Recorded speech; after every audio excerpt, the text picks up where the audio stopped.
Ito po yung kawayan namin dito sa bundok eh. Medyo malayo lang to kasi.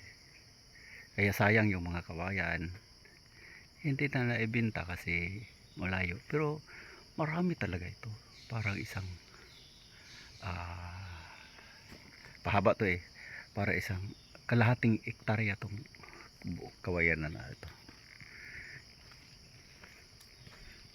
Malayo kaya hindi masyadong napakinabangan.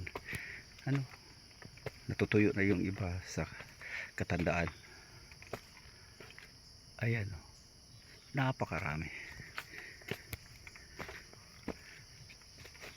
Ito napakarami. Doon pa yun sa malayo, marami din, marami.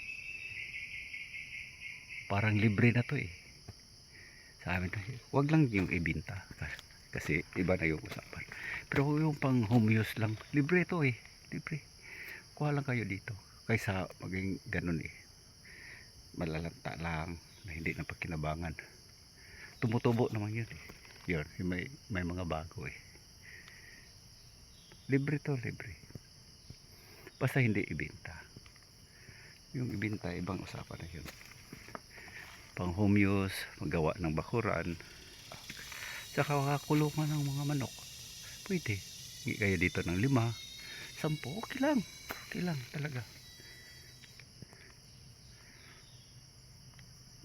Malaya talaga to.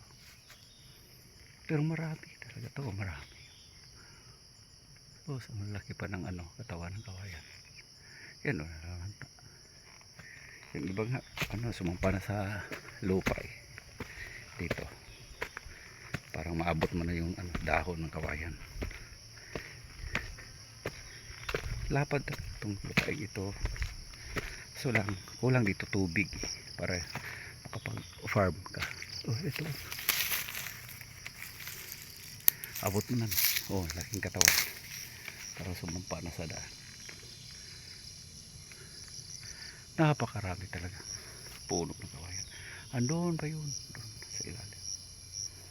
Marami. Sige po, libre to.